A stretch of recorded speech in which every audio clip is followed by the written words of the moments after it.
Okay, so I'm Don Carney. I'm Director of Youth Transforming Justice. And I started my career in 1975 running group homes for wards of the court.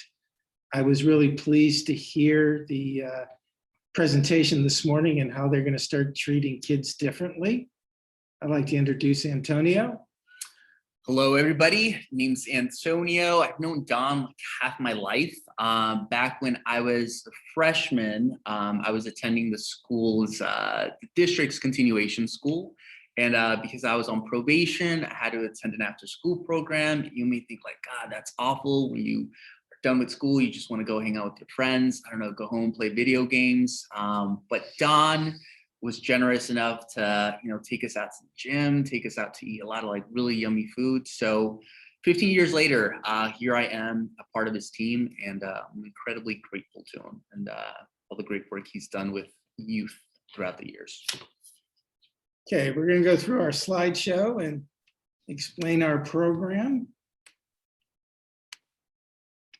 So Youth Transforming Justice is a youth-led social justice movement. We think young people have enormous capacity to change the world, regardless of where they come from and their class stand. So we're really involved in helping young people find their passion and changing the world, particularly around punitive discipline systems, both at school and the juvenile justice system.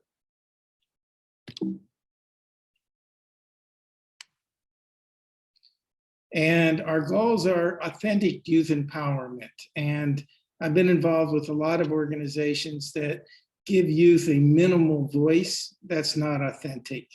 We work in full partnership with our youth. You'll be seeing how we do that later. We want to end the school to prison pipeline.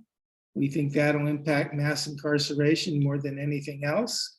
And we want to ensure equitable justice for all. So we're a small organization with very ambitious goals. Yeah, we value and respect youth for their lived experience. We try to incorporate them into everything that we do, so they have an opportunity to impact and shape their communities.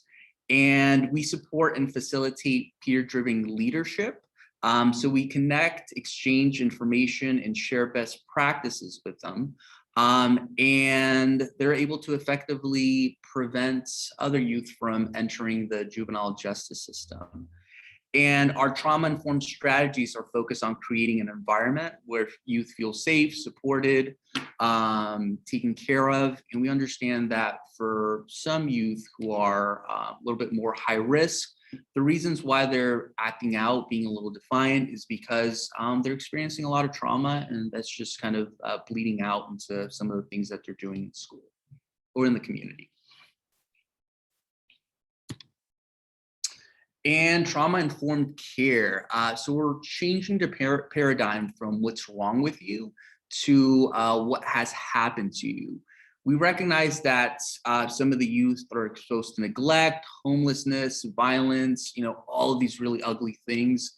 And the school setting is a pretty difficult place to navigate within itself. Some of the students, just out of a coping mechanism, maybe might act out, react negatively to something that the teacher might say. And it doesn't make the job of the teacher all that easy. But, when a student is placed in detention, suspended, for them, they might feel like, geez, this is just a reminder that, I'm not valued, like that my needs aren't important. And it could be very re-traumatizing for them. So how we build resiliency in our programs, it's like we know that some of the youth who are maybe being bounced around schools, they're just not hearing that, they're not being told what their talents are, maybe in school, maybe at home, but they have talents. So we always ask the youth, in the hearings, to ask that question, like, hey, like, what are you passionate about? What are you good at? Like, what would your friends say that you're good at? And if that young person says like, hey, I really like to play music, we're like, great, like, let's try to connect you to that, because maybe you started smoking or doing these other things that, just kind of got you distracted, but how could we get you back on that track to doing something that you love?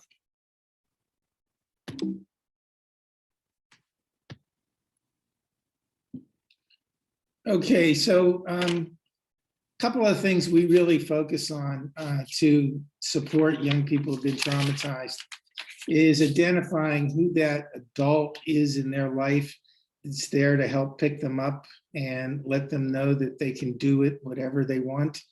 And they're going to have some periodic challenges, but they got to get back up and go back at it. So if they don't have this adult in their life currently, we will help arrange for that adult relationship for them. And also in all of our procedures, both at the office and in our proceedings, we use the 6 frameworks from SAMHSA on trauma-informed practices. And some of them are very strongly correlated with the youth court experience. That's peer support, collaboration, empowerment, voice and choice. And we're always very careful to identify and be responsive to cultural and gender issues.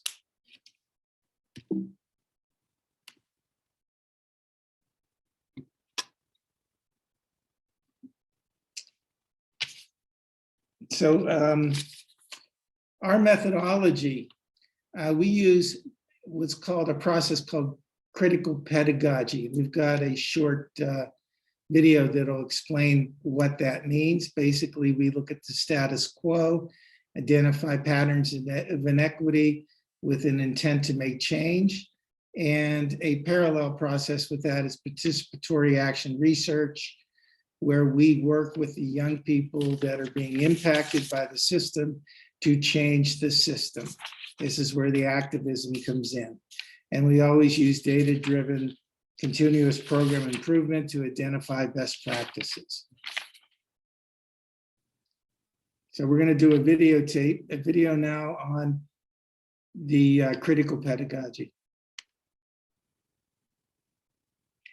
Hello. In this video, we're going to meet Paulo Freire, the founder of Critical Pedagogy.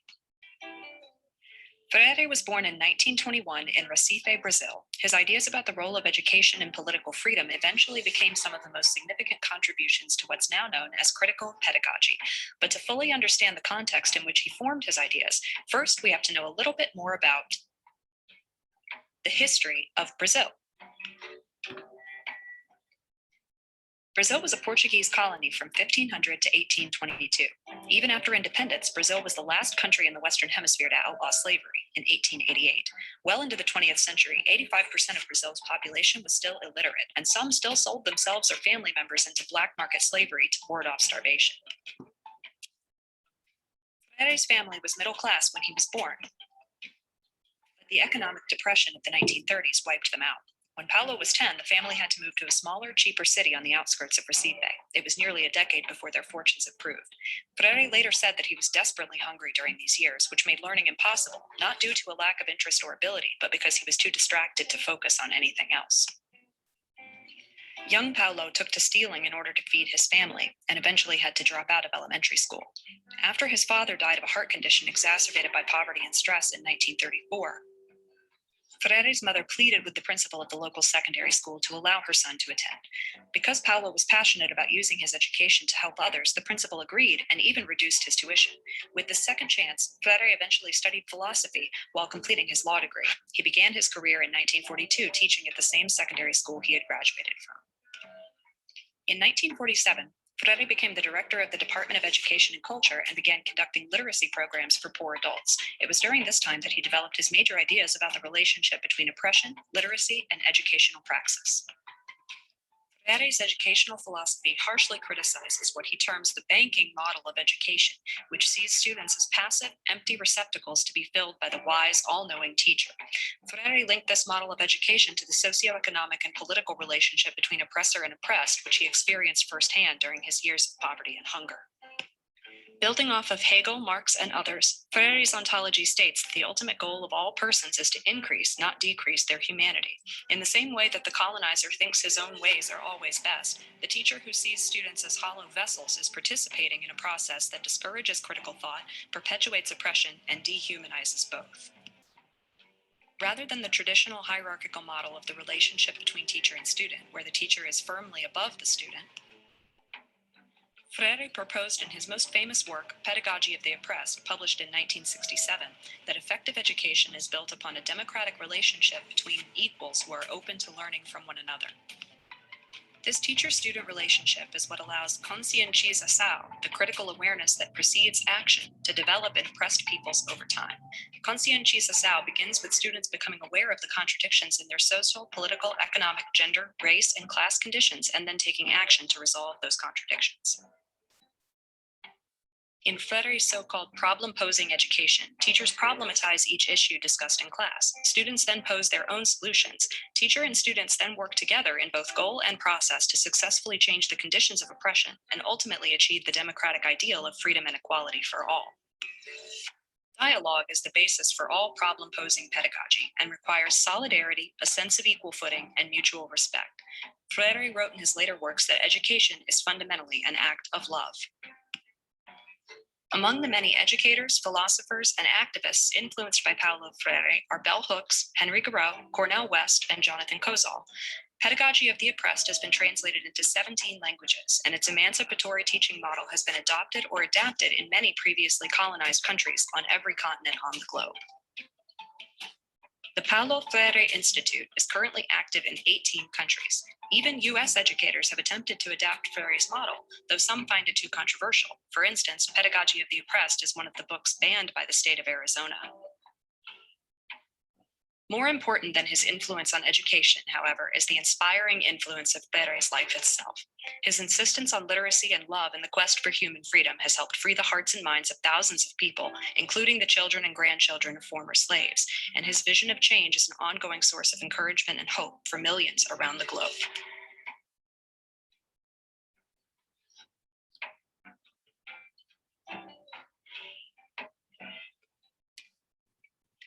Hello. So the next video is about participatory action research, which weaves really well with critical pedagogy and has guided our youth court into a restorative trauma-informed direction.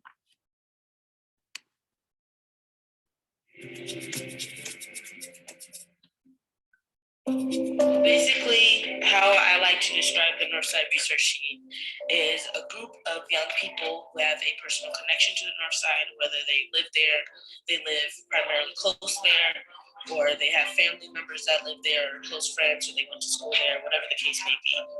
And it's basically reversing the trickle-down effect that a lot of corporate buildings tend to have. So like they do the research on the north side of how can we help these little people on the north side, and then they try to give us that information as if we know. So it's a bunch of youth basically grabbing the information for themselves and then giving it to them.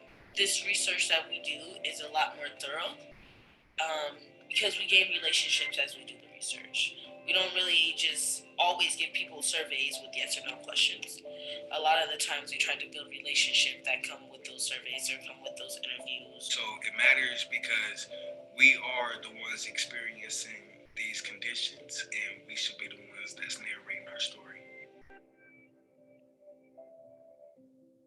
We feel like the best investment that we can not put in but get out of our money and our time is to put it with young people, because they have the energy, they have the time, they have the know-how, and we know that there are a lot of hidden gems in North Minneapolis, and there are more kids that are doing well than are not, but that's not what's highlighted, and we chose to bring that to light by saying, look, all these kids have something in them. They all shine all the time, they just don't get the opportunity to do so on a broader scale, and any chance we can get to put them on that broad stage, that bigger stage, we're gonna do it because we know they have a lot to offer. It's really a leadership development opportunity because we want our youth to be recognized as asset-based instead of deficit-based, which is a real common approach in social service, particularly. I mean, there's potential for this project and this type of work to go community-wide in North Minneapolis, to go broader than that, have a bigger footprint, and even to be replicated nationally, obviously, in the context of the environment where the projects would be held. As the director of Solutions Not Suspensions and the Minnesota Black Male Achievement Network, we have a unique perspective on the importance and value of youth participatory research. Last year, we had a summit of young people we brought together that really convened and talked about what this issue is around solutions and suspensions. And from that, we were able to publish a policy brief that gave voice to young people and gave direction to the school districts that we're working with. And these things can't really happen unless there's somebody behind the scenes that's really encouraging and supporting the districts to do this work. And that's why I'm really excited about Youth Prize's involvement in this work and supporting the young people and making sure that it stays at the front of people's attention, because frequently we have concepts or ideas that we really want to see implemented, but after 2 or 3 years, they kind of fade away. But when we engage our young people in what these solutions are, they are the ones that are holding the issue, holding the concern, and moving it forward.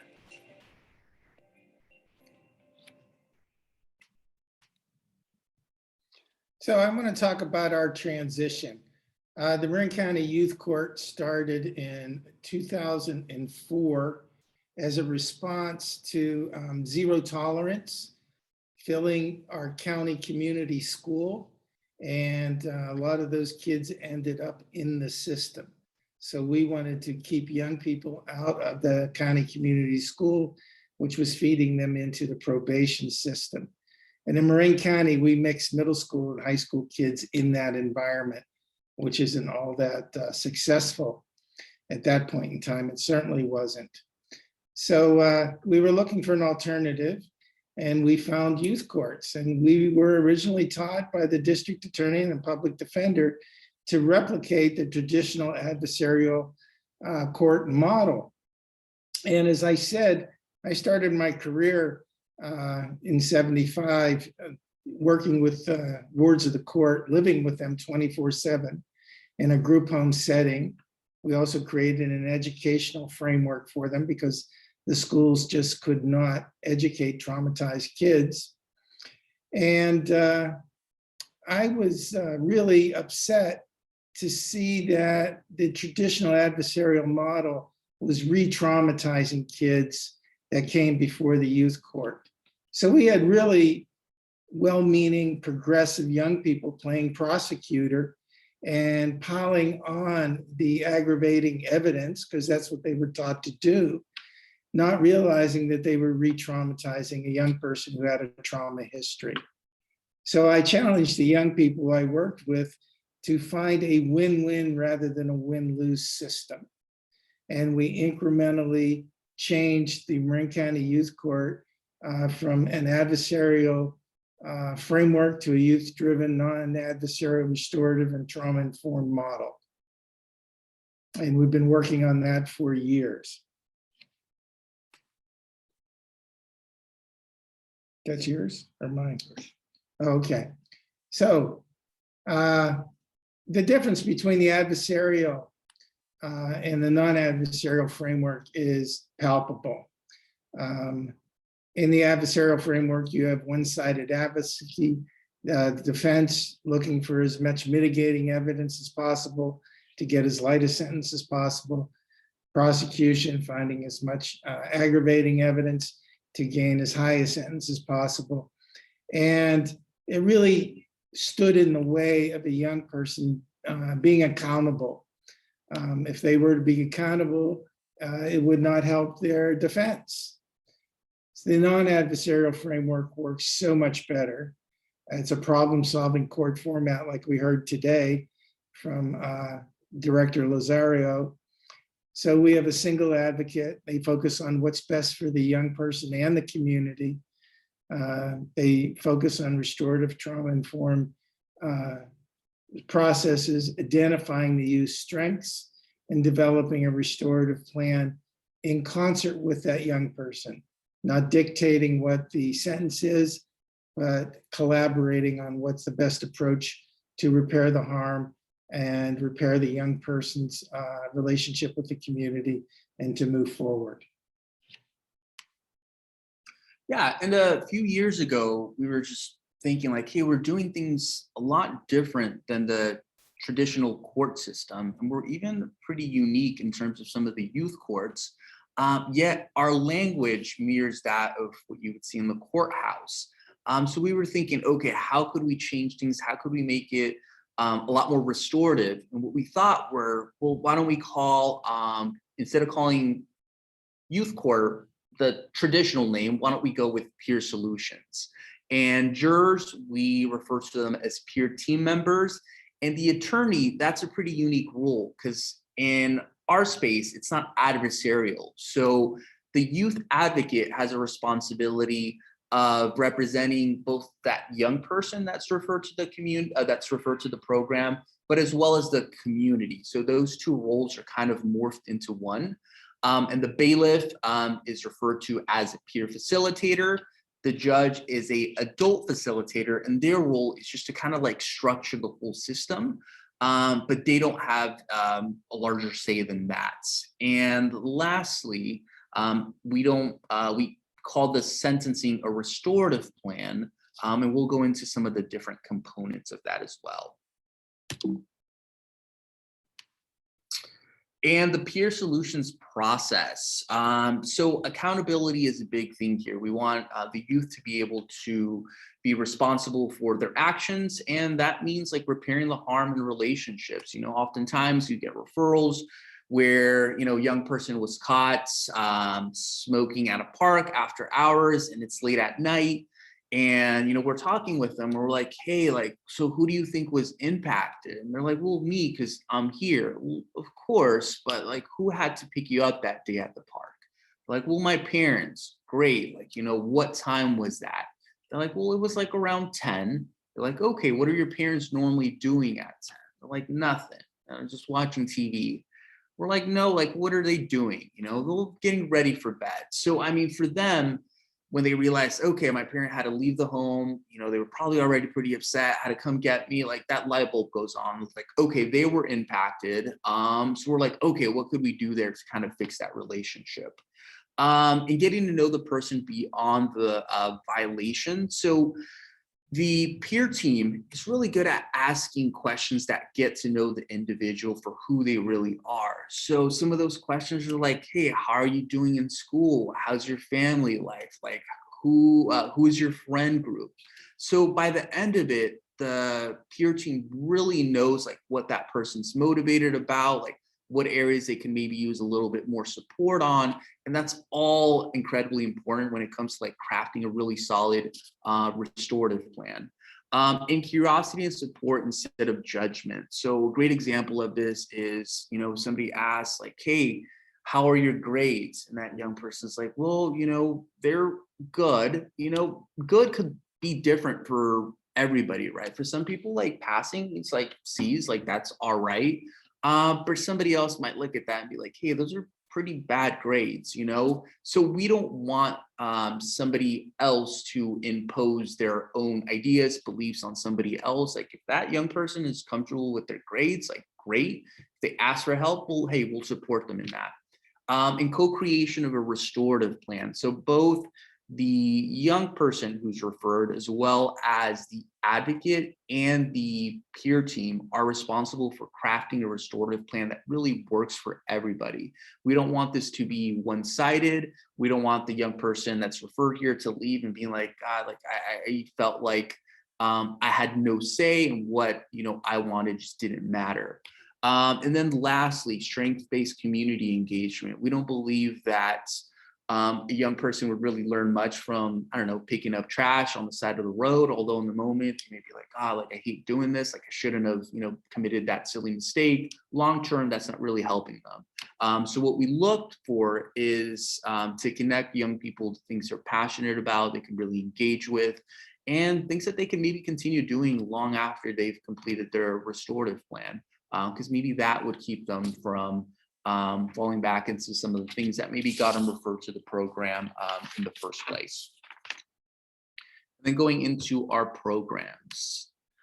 So we have an alternative to the juvenile prosecution. So we work with probation and tell them like, hey, if this is a first offender, or maybe it's something that isn't all that serious, refer the case over to us and we'll work with them. And instead of keeping them on probation, on unsupervised probation for 6 months, maybe you can say, well, hey, as long as it takes you to complete that restorative plan is as quickly as we can get you off probation and seal your record. So by the end of it, this isn't something that's going to follow you down the road. And, the young people love that, so do the parents.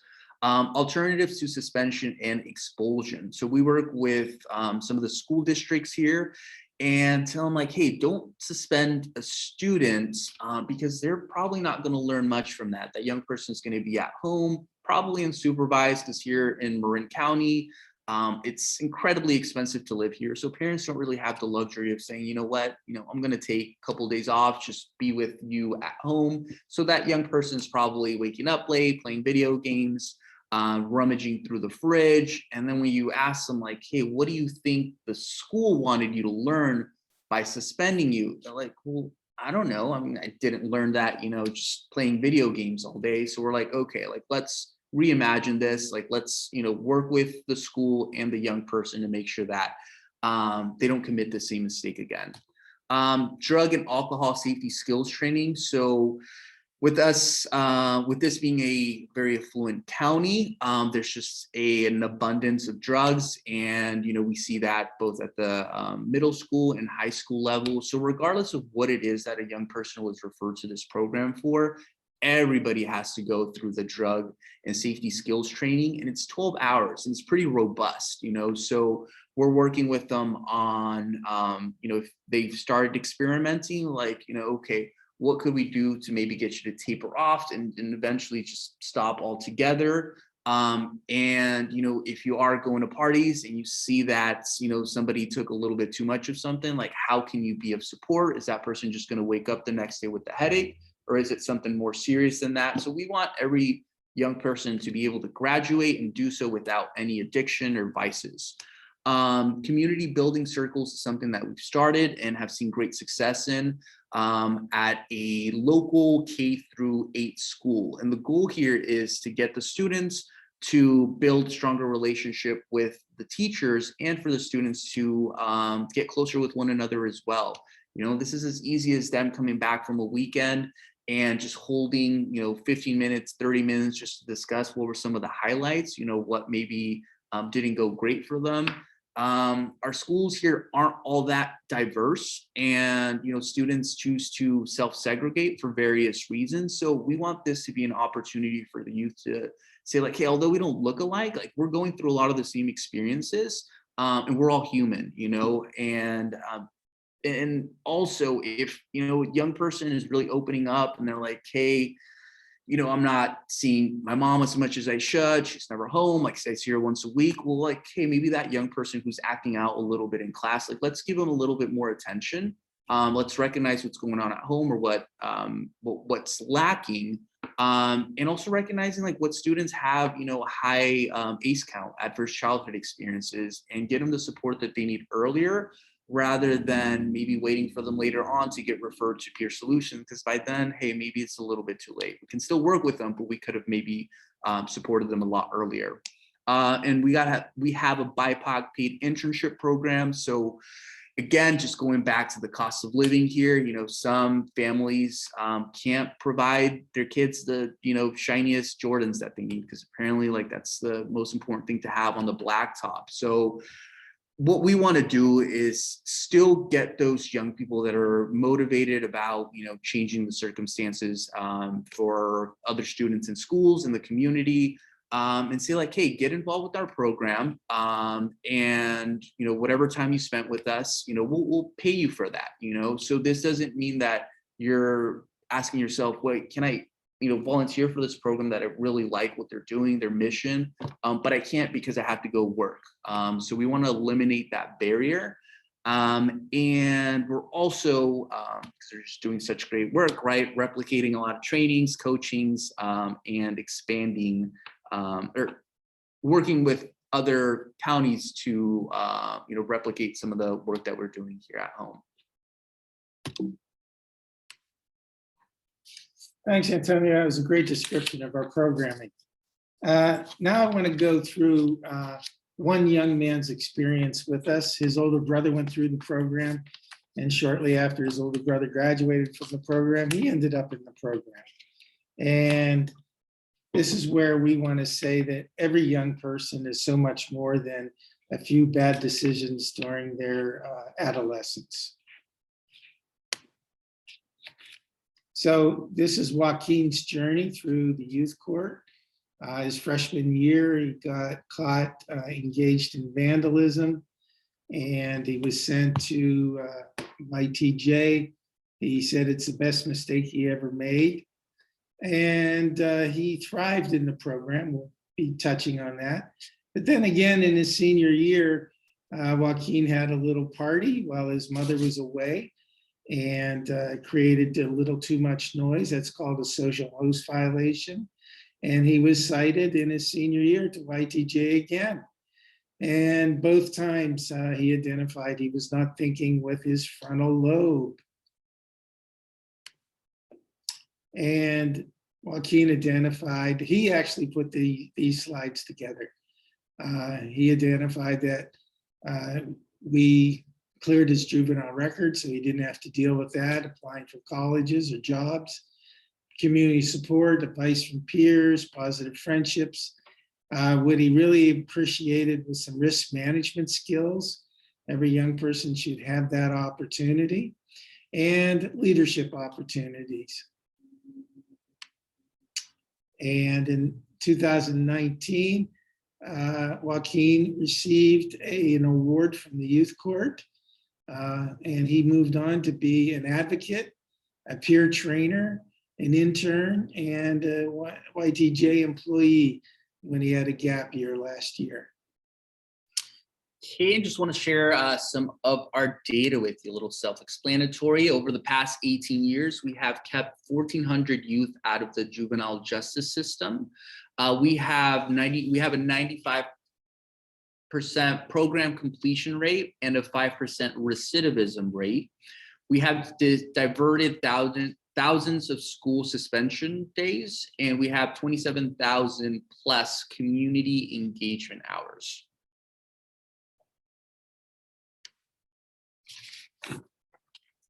Now, this is some data from a school, our most impacted school in Marin County. And when we started working with this school in 2009, they had 375 suspensions. 3 years later, we were able to drive that down to 45. And as you drive the suspension rate down, that allows young people to feel like school's where they belong. They're not pushed out, they're supported. And as you can see, over that same time period, the API scores skyrocketed. And the principal this year got the Principal of the Year award in the state of California for this amazing turnaround of her school. And it was based on using restorative trauma-informed practices and keeping kids in school where they belong, not suspended and running around on their own. Yeah, so once the pandemic hit, we obviously couldn't go back into the courthouse and hold our hearings like we were normally doing. We were seeing a lot of the schools going on Zoom, and we're like, okay, maybe that's something that we can do ourselves, especially with there being a breakout room. So we're like, we could still do deliberation. So we were up and running just within a couple weeks. And we were the only functioning program in the state for 6 months. And because we were pretty experienced by the end of that, we had the opportunity to train a lot of the other youth courts as well, and get them up and running.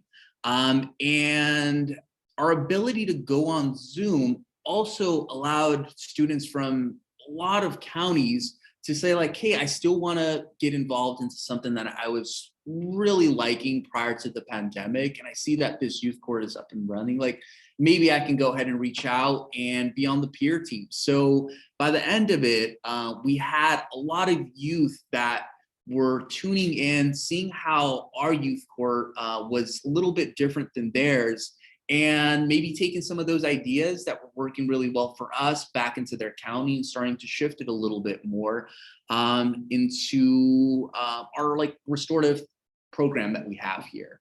And we even got some interest from some other states and even a territory. Yes. So it's just like credibility. It was a lot of just acknowledgement, like, hey, you guys are doing something great. Like, I want that also in my county. Validating, that's the word.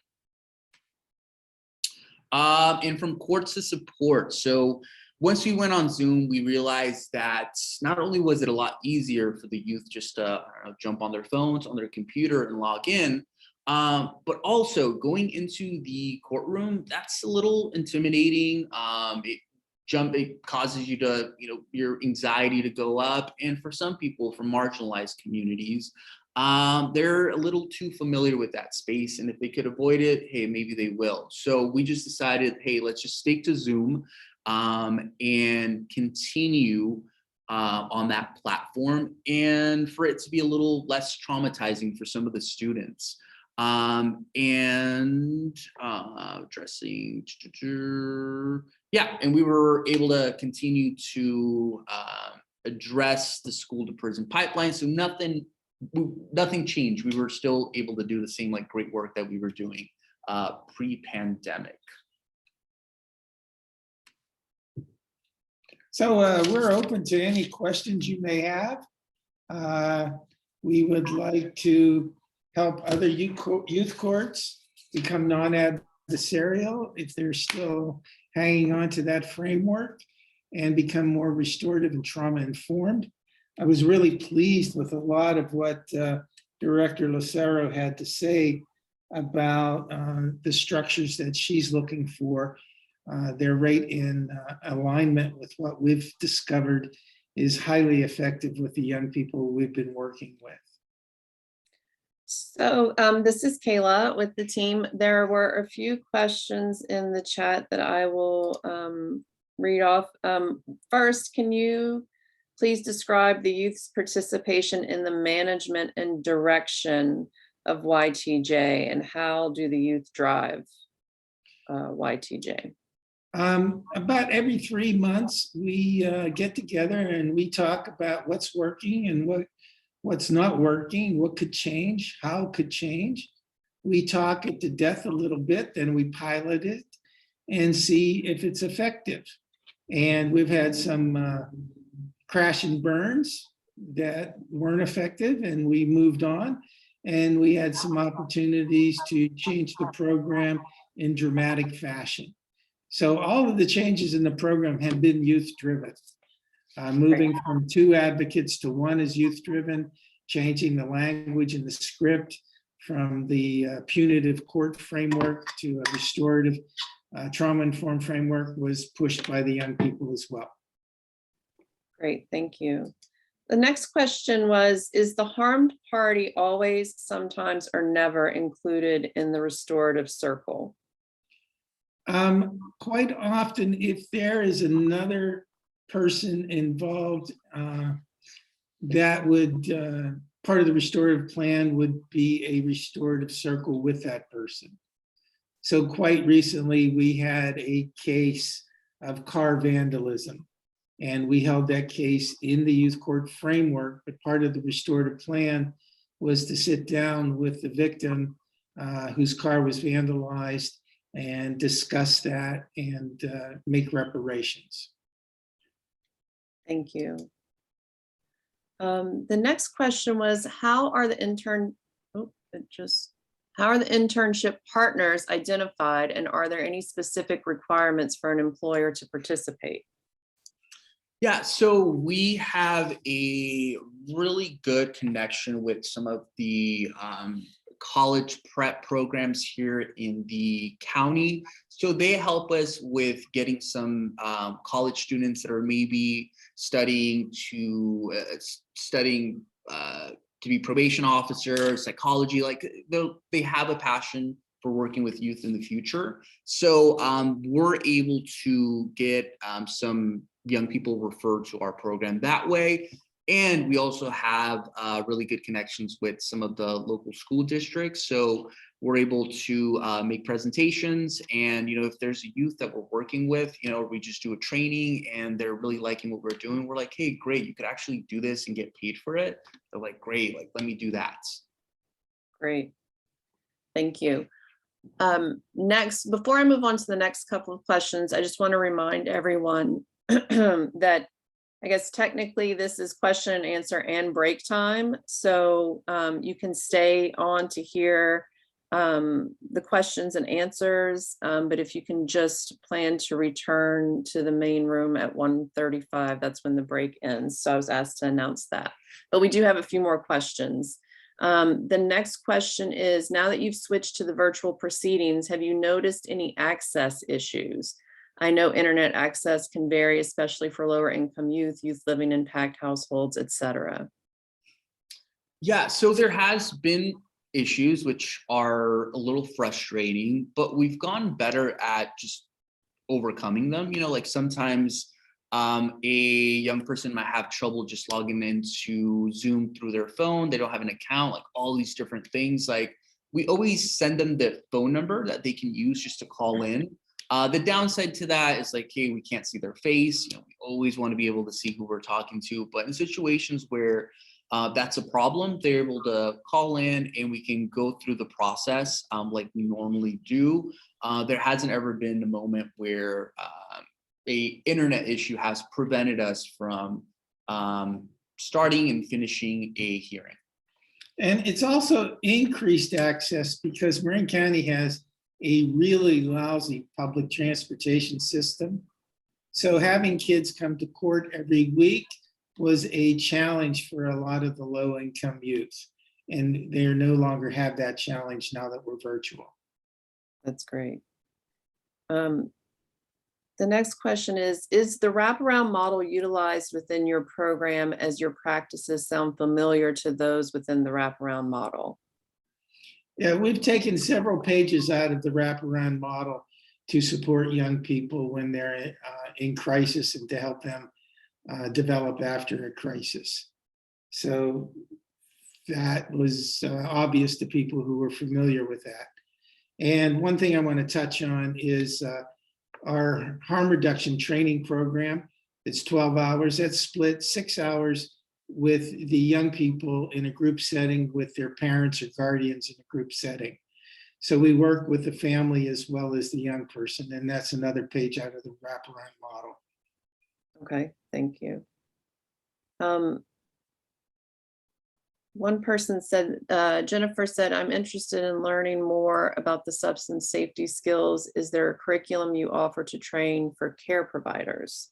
Yes, we do have a curriculum and offer trainings in that arena.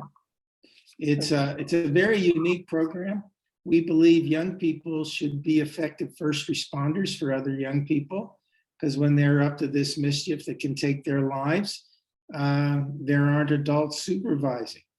So we literally teach young people how to save each other's lives, how to use Narcan, how to use a sternum grind when a kid's drunk too much alcohol to tell if it's just a hangover or a 911 call.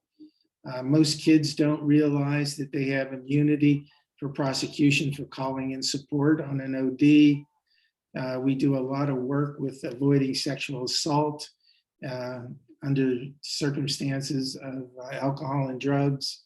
And we focus both of that on males and females, how to avoid becoming labeled a sexual predator for the males.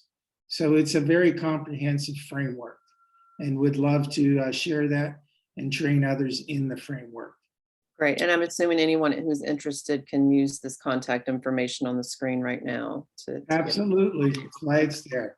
And the harm reduction training, the Saturday portion of the harm reduction training is open to guests. We try to really limit, the number of guests that we have, but if you're close by and free on a Saturday, let us know and we can share some of the upcoming dates. Okay, great. The next question is, are you 100% online now or some held in person? Currently, we're 100% online with our proceedings, but we do hold occasionally socials for young people to be able to see each other and feel like they're in the same place at the same time together physically. Right. We may be moving to holding proceedings in our office for younger middle school kids who need more support. Okay, great. One person asked earlier if this presentation will be made available. I think it is being recorded, and I'm pretty sure the California Associations of Youth Courts are going to make it available to anybody who would like to have it. Okay, great. And then the last question I see in the chat is, at what point do you realize, quote, this just isn't working? Well, the first time I saw a well-meaning young man dressed in a three-piece suit as an 8th grader piling on the mitigating evidence on a young person who'd been traumatized on the stand, it just broke my heart. Working with wards of the court for 10 years, living with them 24/7, 365 for 10 years, we learned restorative practices and trauma-informed care organically before either of those two terms were coined.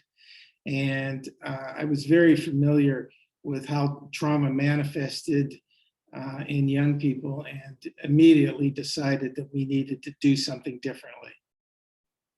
Thank you. I don't see any other questions in the chat. If anyone has any other questions that they'd like to ask directly, please feel free to raise your hand or unmute yourself. And we're going to be doing a youth-driven advocate YTJ training in July. If anybody's interested in accessing that, give us a holler, email us, call us, what have you, and we'll add you to the list. And that goes into the school to prison pipeline theory, mass incarceration, trauma-informed practices, and how to be a good advocate and a good peer facilitator. Great, thank you. Well, that is all the questions we have. Eliza, I don't know if you have anything to add. We have but one more question in the chat. we do, Someone's okay. asking if the training will be virtual. Yes, it will be virtual. So easy access, no fee. Okay, Great. awesome. I think with that, I'm going to stop the recording. And then for those of you still here, feel free to use the Jamboard that's still available for people to input any comments, concerns, questions that they still may have lingering. And then we will see you guys at 1:35 in the bigger room.